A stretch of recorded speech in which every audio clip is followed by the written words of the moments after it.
तरंग युवा तरंग। मसीह तू हमको बचा ले, गुनाहों से छुड़ा ले, टूटी हुई है ये नैया, मसीहा तू पार लगा दे। मसीह तू हमको बचा ले, गुनाहों से छुड़ा ले, टूटी हुई है ये नैया, मसीहा तू पार लगा दे। मसीह तू हमको बचा ले।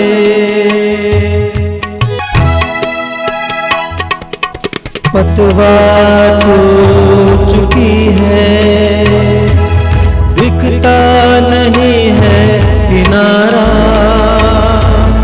ऐसे में तू ही मसीहा, दिखता तू ही सहारा। पतवार टूट चुकी है, दिखता नहीं है किनारा, ऐसे में तू ही मसीहा, दिखता तू ही सहारा। मसीह तू हमको बचा ले। हिम्मत हार रही है, छा रहा है अंधेरा, ऐसे में तू ही मसीहा, एक तू ही है सितारा। सभी युवा भाई बहनों को मेरा जय सू। मैं आपका हार्दिक स्वागत करता हूं युवा तरंग में। जैसा कि बार बार मैं आपसे कहता हूं, युवा तरंग आपका कार्यक्रम है, आपके लिए है, और मैं आपसे अनुरोध करूंगा कि इसका प्रचार प्रसार करें। अधिकतर युवा इस कार्यक्रम में भाग लेकर प्रभु की आशीष पाएं और प्रभु से दिशा प्राप्त करें। हमारा जीवन बहुत कठिन है और आज हम कठिन दौर से गुजर रहे हैं। आज की परिस्थितियां हर किसी के लिए कठिन होती जा रही हैं, विशेष करके आपके लिए। ऐसी परिस्थितियों में हम क्या करें? प्रभु की ओर दृष्टि लगाएं। स्तोत्रकार कहता है स्तोत्र 121 में, मैं अपनी आंखें पर्वतों की ओर उठाता हूं, क्या वहां से मुझे सहायता मिलेगी? जिसने स्वर्ग और पृथ्वी को बनाया है वही मेरी सहायता करेगा। इस वचन पर विश्वास कीजिए, पवित्र वचन को सुनिए, पढ़िए, उसके द्वारा प्रभु की आशीष पाइए और आंखों को रोशनी पाइए, पथ के लिए दीपक पाइए। आज हमें वचन सुनाएंगी बहन फाल्गुनी, उनके वचन को सुनेंगे, हृदय की गहराई से ग्रहण करेंगे। Praise the lord, hallelujah. प्रभु की स्तुति हो, प्रभु की महिमा हो। आइए हम परमेश्वर के वचनों को सुनने से पूर्व हम ये समय परमेश्वर को समर्पित करें, उनकी कृपा, उनके आत्मा के अभिषेक के लिए प्रार्थना करें। अब्बा, हम यीशु मसीह के नाम से आपके समक्ष आते हैं। हम जानते हैं परमेश्वर आपकी असंख्य प्रतिज्ञाएं हैं अपने बच्चों के लिए। आप चाहते हैं कि आपकी हर योजना आपके बच्चों की ज़िंदगी में पूर्ण हो जाए। हे प्रभु, आपके वचनों पर हमारा भरोसा दृढ़ कीजिए। हे प्रभु, हमारा विश्वास बढ़ाइए कि आप सत्य प्रतिज्ञा ईश्वर है। आप अपना कार्य पूरा करते हैं। आपका वचन हमारे जीवन में पूर्ण होता है और उसके लिए हम धैर्य रखें,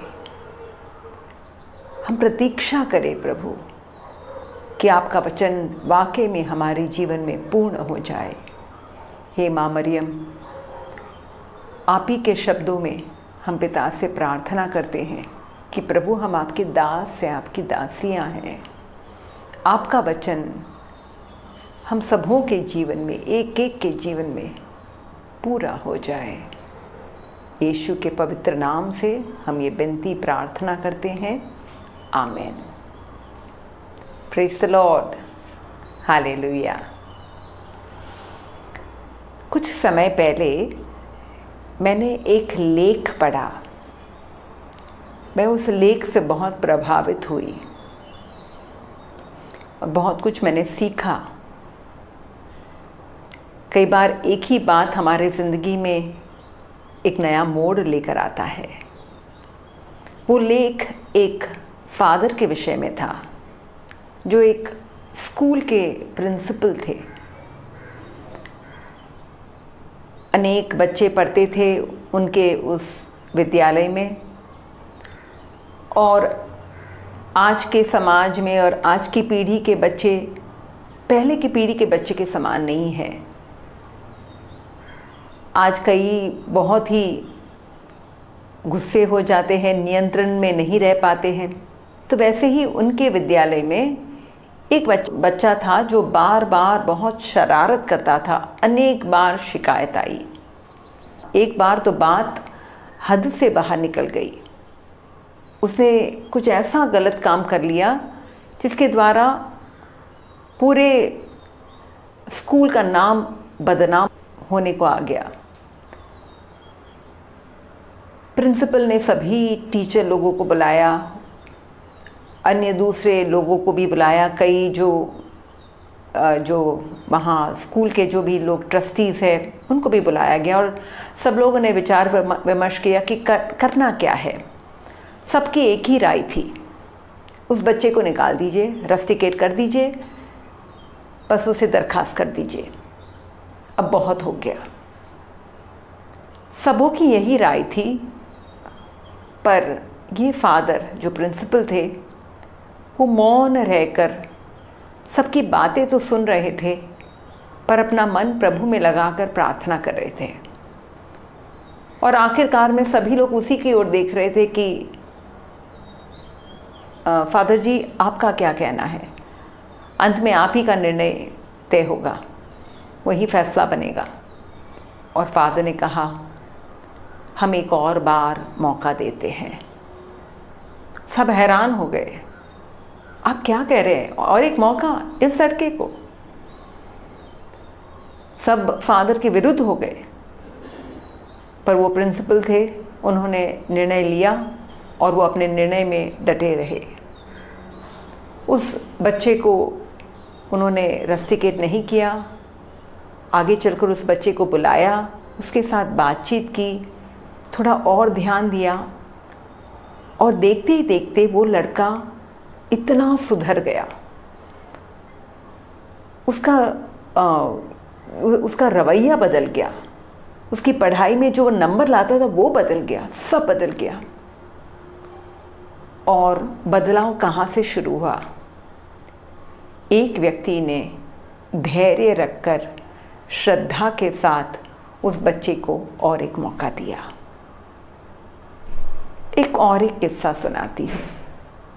बल्कि 3-4 दिन पहले ही एक फादर जी से मेरी बात हुई, और वो कह रहे थे, दीदी पता है क्या हुआ, मैं अपने कमरे में था और मुझे बाहर कुछ शीशे की टूटने की आवाज़ आ रही थी। मैं बाहर निकला तो देखा कि एक छोटा बेटा, 14 साल का बेटा है, बहुत गुस्से में कोपायमान होकर फादर जी पर चिल्ला रहा है, क्या क्या गालियाँ बोल रहा है। फादर तो समझ भी नहीं पाए क्या हो रहा था, और वो कुछ ऐसी अनाप शनाप बातें बोल रहा था। सभी लोगों ने, आसपास के लोगों ने कहा, फादर जी आप अंदर चले जाइए, आप अंदर जाइए। वो तो चले गए, पर बाहर और भी कोलाहल मचने लगा, और भी कुछ शीशे की टूटने की आवाज़ आ रही है। फिर अचानक लोग कह रहे हैं कि वो शायद माँ मरियम की जो मूर्ति है, प्रतिमा है, उसको भी तोड़ डालेगा। तब फादर से रहा नहीं गया, वो बाहर गए। उस बच्चे को थोड़ा सा चिल्लाए, चला जा, वापस घर पर जा, ऐसे करके दम देकर उसको भेज दिया। और फादर जी बता रहे थे कि अगले दिन पैरिश काउंसिल का मीटिंग हुआ, और उस मीटिंग में सबों का यही राय था कि ये बेटे पर कई बार पुलिस केस हुए हैं। 14 साल का बेटा है, वो बहुत यानी बौखला जाता है और कुछ भी हाथ में उठा लेता है। उसने अपने मम्मी पर भी एक बार वार किया है, इससे ऐसा पुलिस केस बना है। तो ये फादर के कंपाउंड के बाहर ही उनका एक घर है और ऐसा निर्णय लेना था कि उनको वहाँ से निकाल कर कहीं और भेजा जाए। सब लोग वही कह रहे हैं और फादर मुझसे ऐसी बात कर रहे थे और मैंने पूछा, अच्छा तो आप क्या करने वाले हो अभी? और फादर ने बड़े प्रेम से कह दिया, मैं एक मौका दूंगा। मुझे वापस ये बात बहुत छू गई। कहीं पर इन दोनों फादरों के व्यवहार से मुझे ईश्वर का स्वरूप नजर आने लगा। क्या बाइबल भी यही नहीं बताता है कि ईश्वर हमारे साथ बहुत सहनशील है, वो धैर्य से काम लेते हैं। आज कई लोग कहते हैं, कई लोगों का ये कहना है, क्यों परमेश्वर कोई कदम नहीं उठाते? क्यों संसार में ये दुष्टता फैल रही है? प्रभु सभी दुष्ट लोगों को खत्म क्यों नहीं कर देता? ये बुराई को खत्म क्यों नहीं कर देते? और हम लोगों को लगता है कि परमेश्वर क्या निष्क्रिय है, ऐसे ही बैठे हैं? क्यों वो अपना बल क्यों नहीं प्रकट करते? बाइबल का वचन क्या कहता है? पेतरुस का दूसरा पत्र अध्याय 3 वचन संख्या 9, सुनने योग्य ये वचन है। प्रभु अपनी प्रतिज्ञाएं पूरी करने में विलंब नहीं करता, जैसा कि कुछ लोग समझते हैं, किंतु वह आप लोगों के प्रति सहनशील है और वह चाहता है कि किसी का सर्वनाश नहीं हो, बल्कि सबके सब पश्चाताप करे। देखिए, परमेश्वर समय क्यों दे रहा है, क्यों इस तरीके से मौका देता है? बल्कि कहा जाता है कि our God is a God of second chances. He does not give up on someone.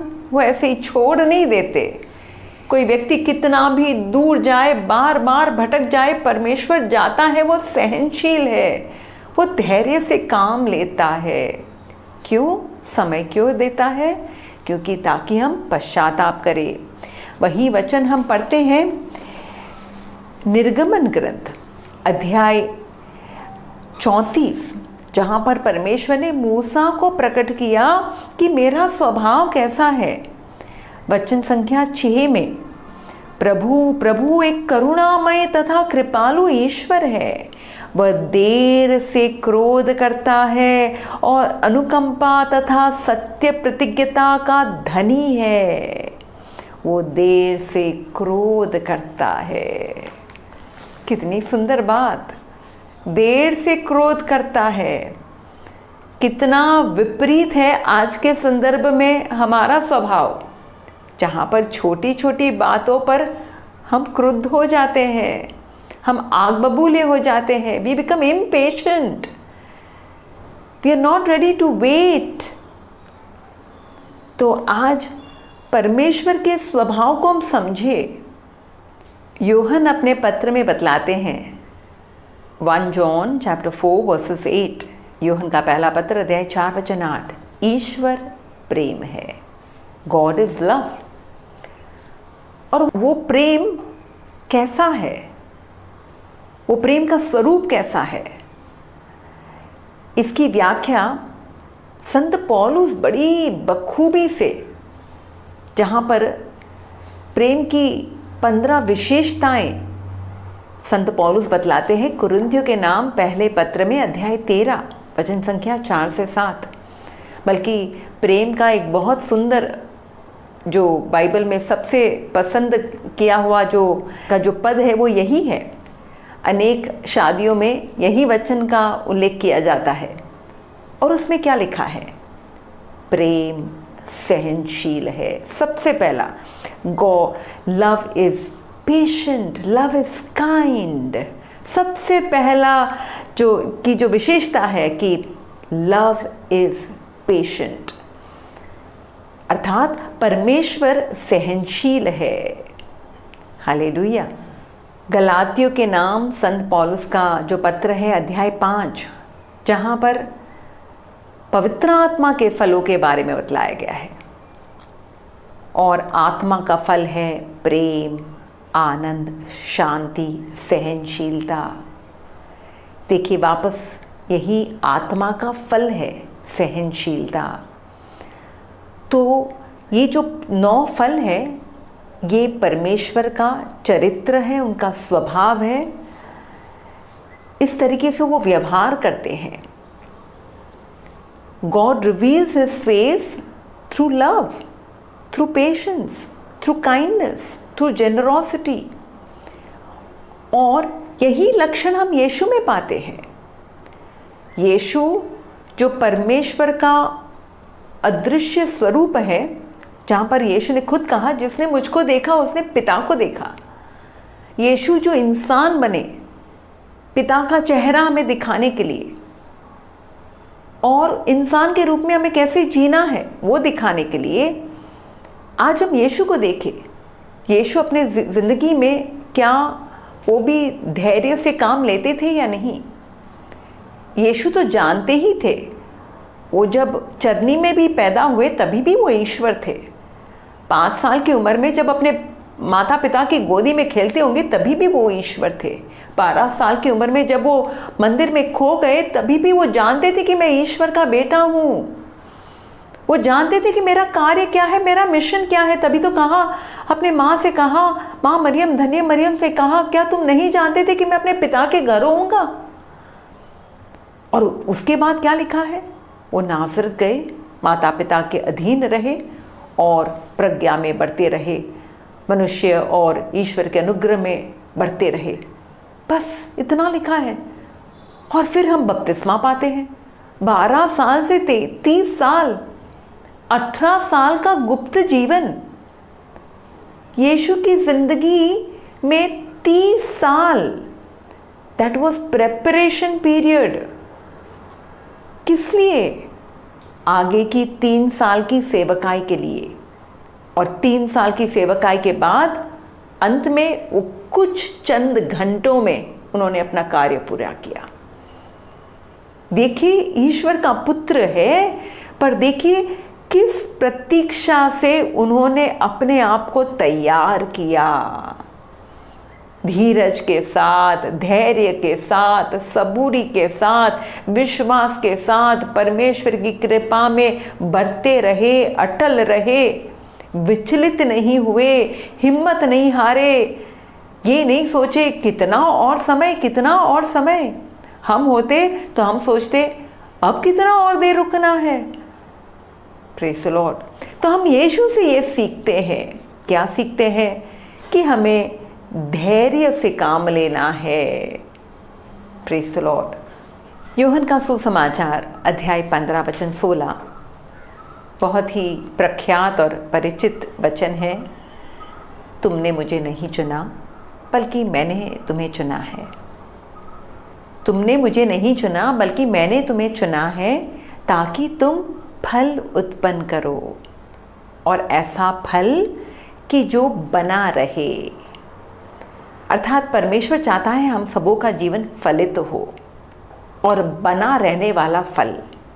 और वो बना रहने वाला फल कहाँ मिलेगा, कब मिलेगा, कैसे मिलेगा?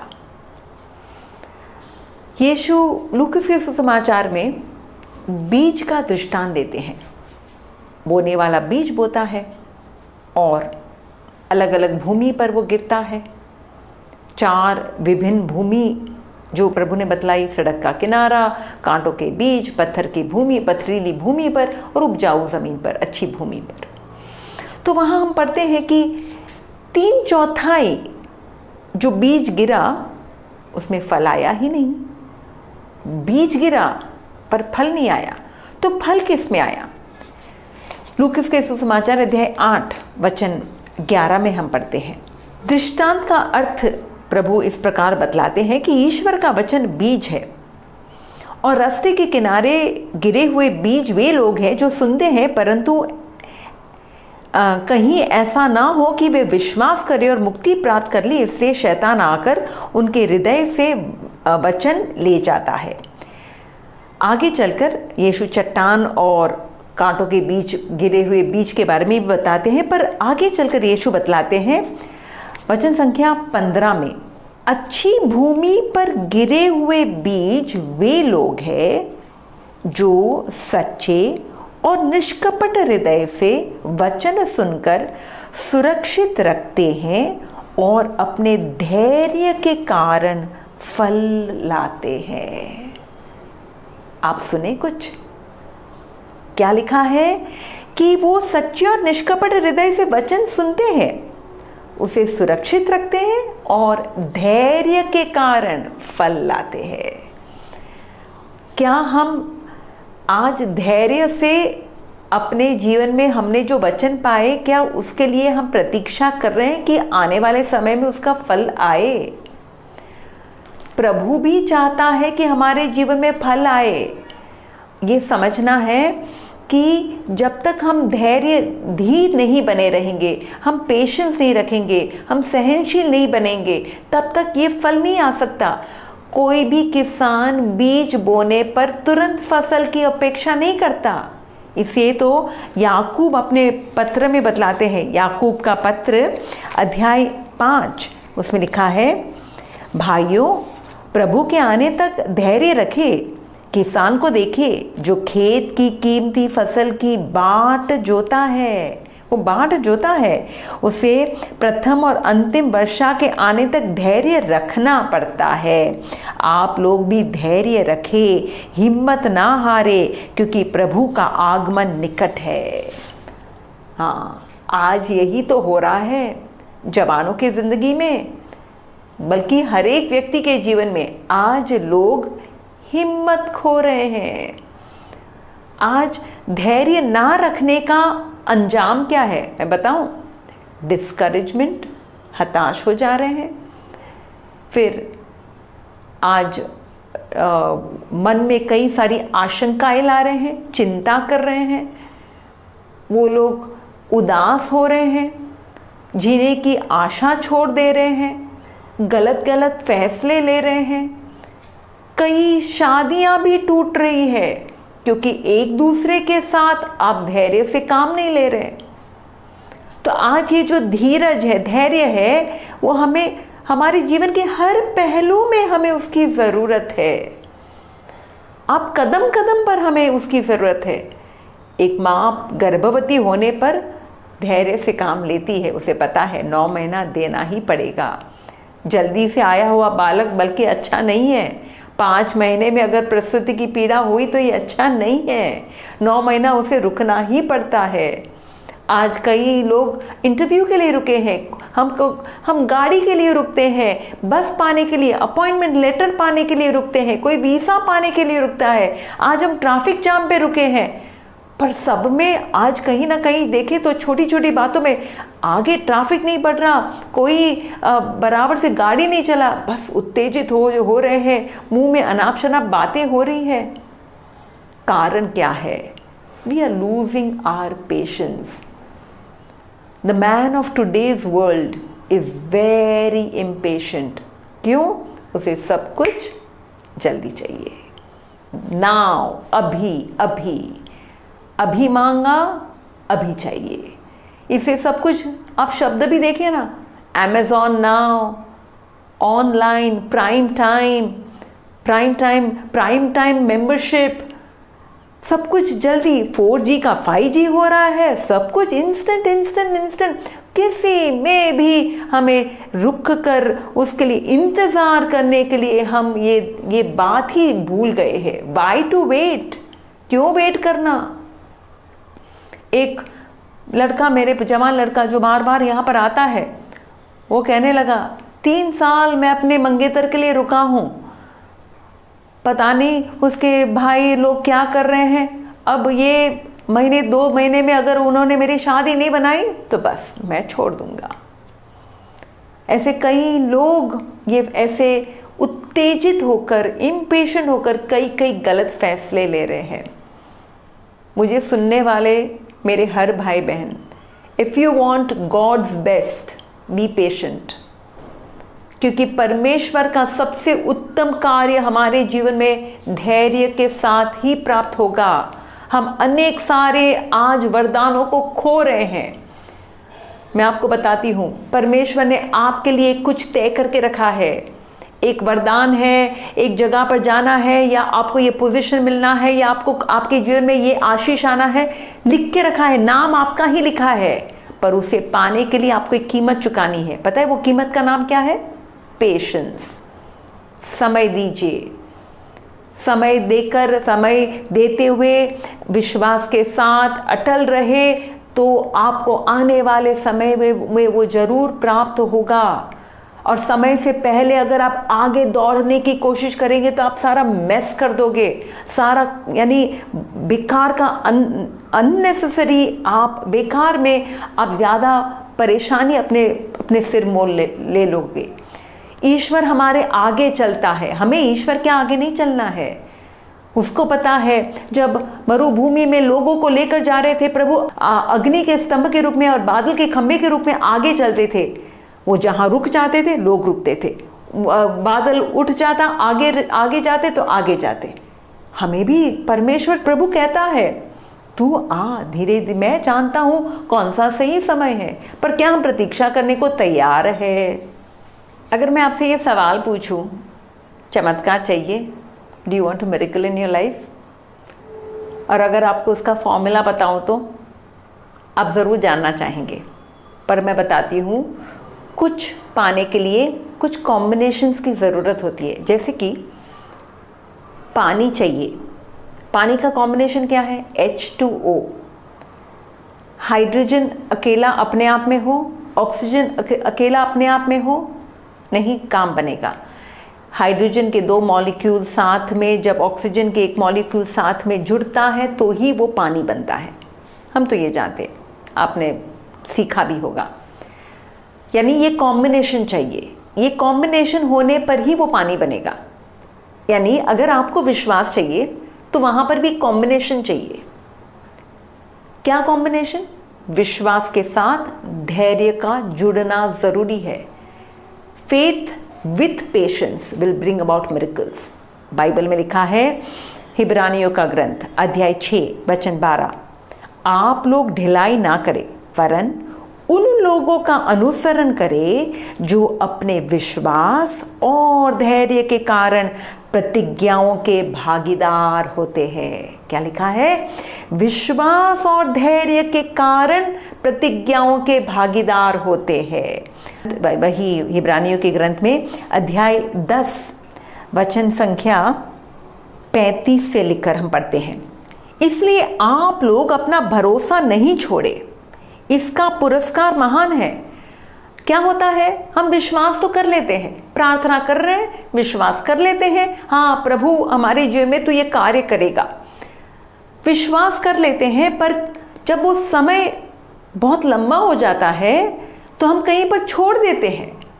We leave it, we abandon our faith, हम छोड़ देते हैं। तो क्या लिखा है? पुरस्कार कब महान है? जब आप भरोसा नहीं छोड़ेंगे। आगे लिखा है, आप लोगों को धैर्य की आवश्यकता है। देखिए वचन क्या कहता है? आप लोगों को धैर्य की आवश्यकता है। प्रभु, मेरे भाई मेरी बहन, प्रभु आज आपसे कह रहा है, आपको धैर्य की आवश्यकता है।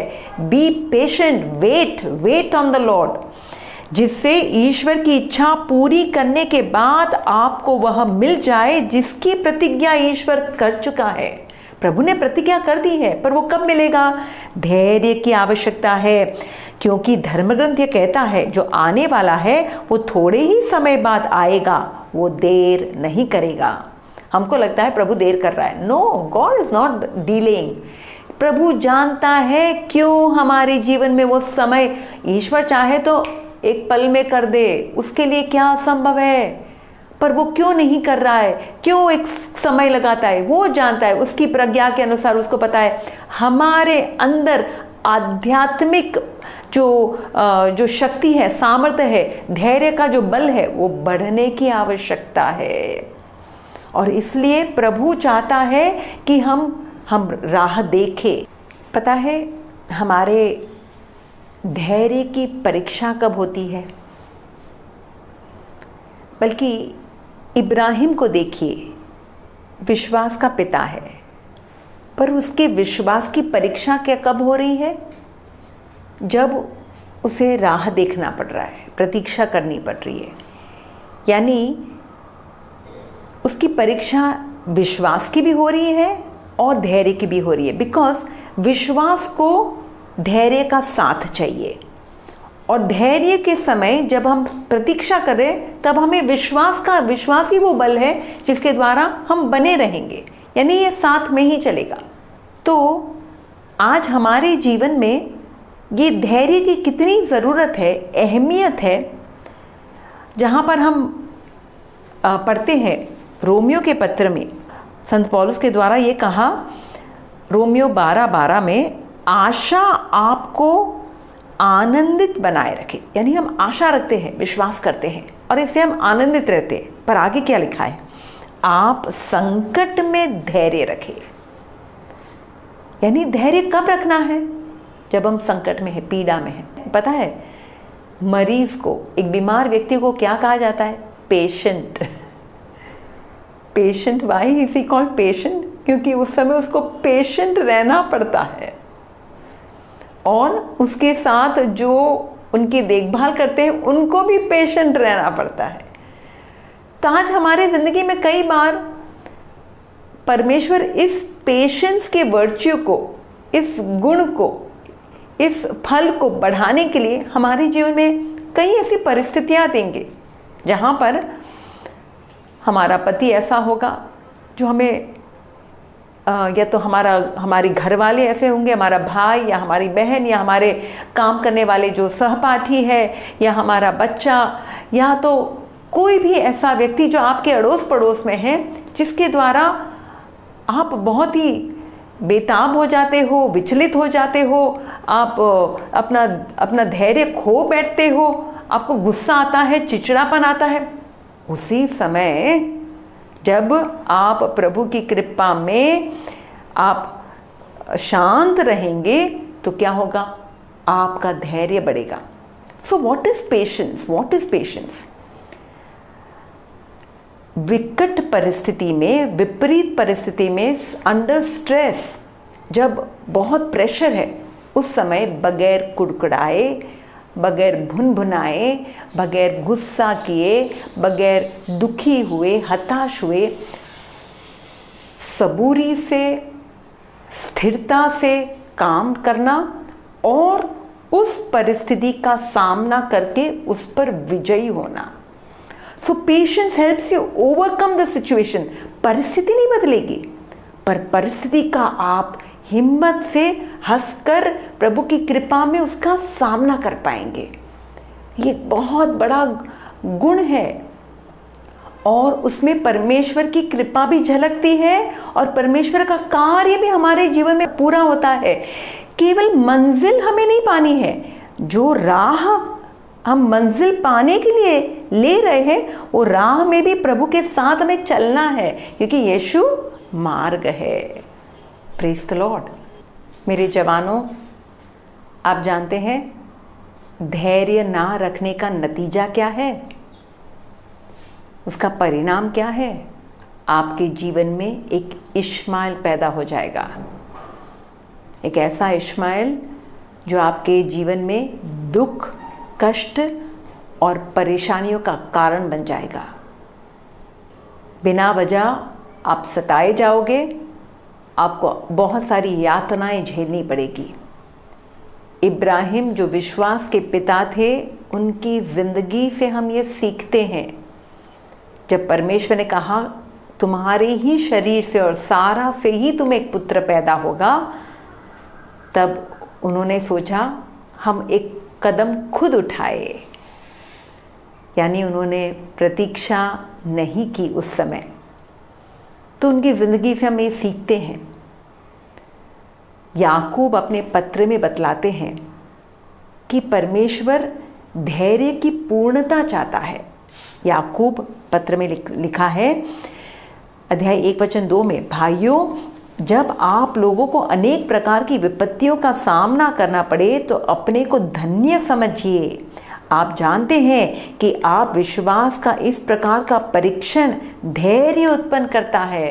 यानी परीक्षा तो हम सबों की होगी, वो परीक्षा का फल क्या है? धैर्य उत्पन्न होगा। धैर्य को पूर्णता तक पहुंचने दीजिए।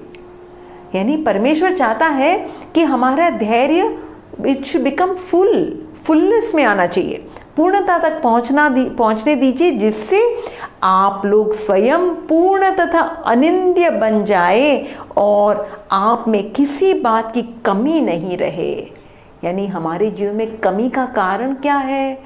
क्योंकि हमारे अंदर धैर्य नहीं है। तो हम सीखे, इब्राहिम जो हमारे विश्वास के पिता है, उनकी ज़िंदगी से हम ये सीखे कि हम ऐसी गलतियां ना करें। Praise the Lord. हम सभी जानते ही हैं कि बीते साल 31 दिसंबर को हमारे बहुत ही प्यारे पोप बेनेडिक्ट वो परमेश्वर में लीन हुए, और वो बताते थे, बल्कि उनका जो सबसे पहला प्रवचन था जवानों के लिए, तब उन्होंने क्या बताया? जवान बच्चों को संबोधित करते हुए कहा, my young men and women, be patient with God. प्रभु के साथ तुम धैर्य रखो।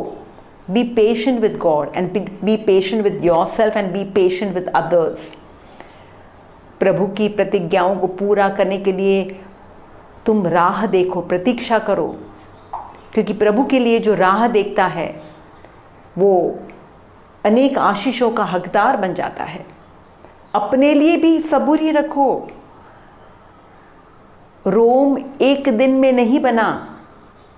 1000 मील का जो सफ़र है उसकी शुरुआत एक कदम से होती है और धीरे धीरे आगे बढ़ता है। कुदरत में भी हम देखते हैं, कोई भी पेड़, आज हम जो भी पेड़ पौधे देख रहे हैं, एक दिन में यानी उगे नहीं हैं।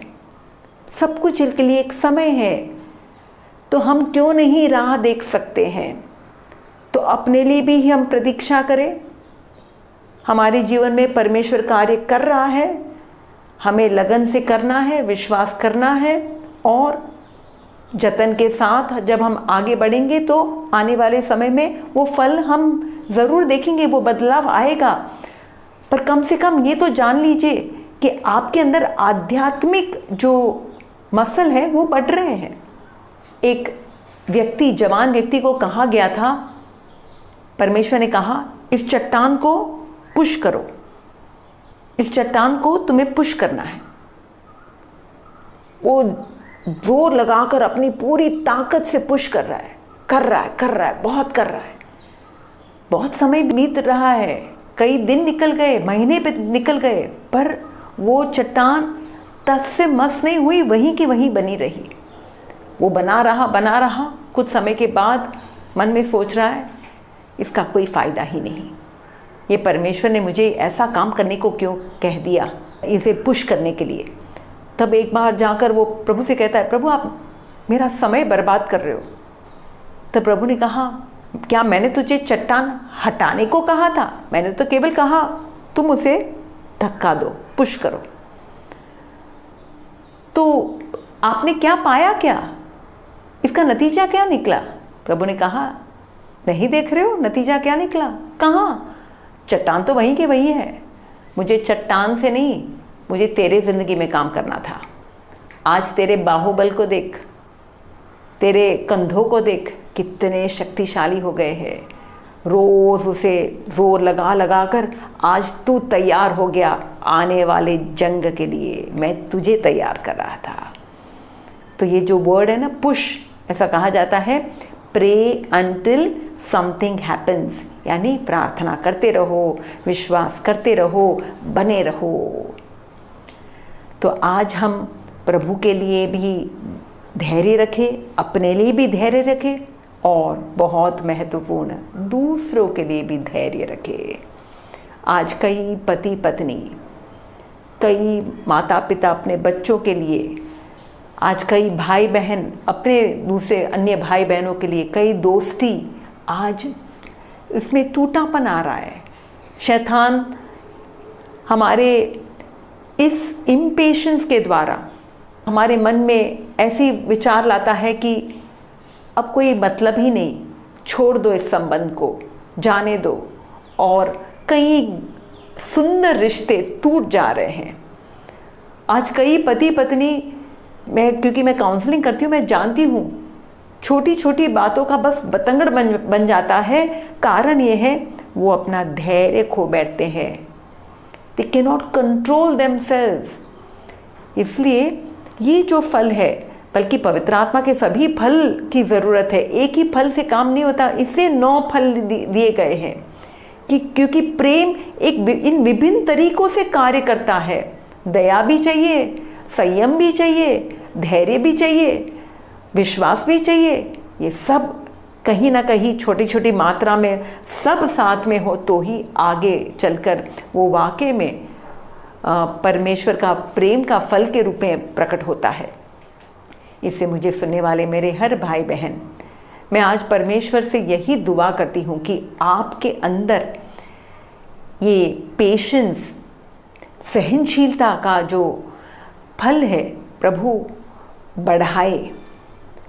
आप प्रभु के साथ लिपटे रहे, उसे ना छोड़े, उसके वचनों पर विश्वास करे, प्रतीक्षा करते रहे।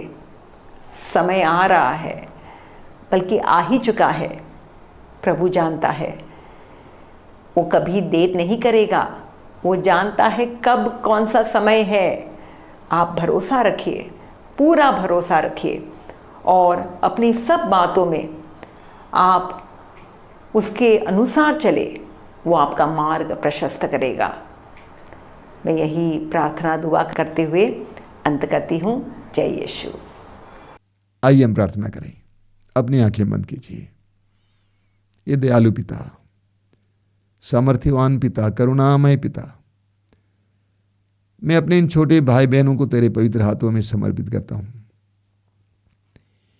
तेरे पुत्र यीशु ने 33 साल की उम्र में क्रूस पर से पुकार कर कहा, हे पिता, मैं अपनी आत्मा को तेरे हाथों में समर्पित करता हूं। प्रभु यीशु, एक एक भाई बहन, एक एक छोटे भाई बहन, एक एक बेटे बेटी को आज इस समय ये कृपा दीजिए कि वे अपने जीवन को और अपनी परिस्थितियों को तुझे समर्पित कर सके। धन्यवाद देते हैं प्रभु, तेरी स्तुति करते हैं। उन पर दया करना, हर कठिनाई में उनको साथ देना, अंधकार की शक्तियों से लड़ने के लिए उन्हें ताकत देना। सर्वशक्तिमान परमेश्वर पिता, पुत्र, पवित्र आत्मा आपको आशीर्वाद प्रदान करें। आमीन। हिम्मत हार रही है, छा रहा है अंधेरा, ऐसे में तू ही मसीहा, एक तू ही है सितारा। मसीह तू हमको बचा ले,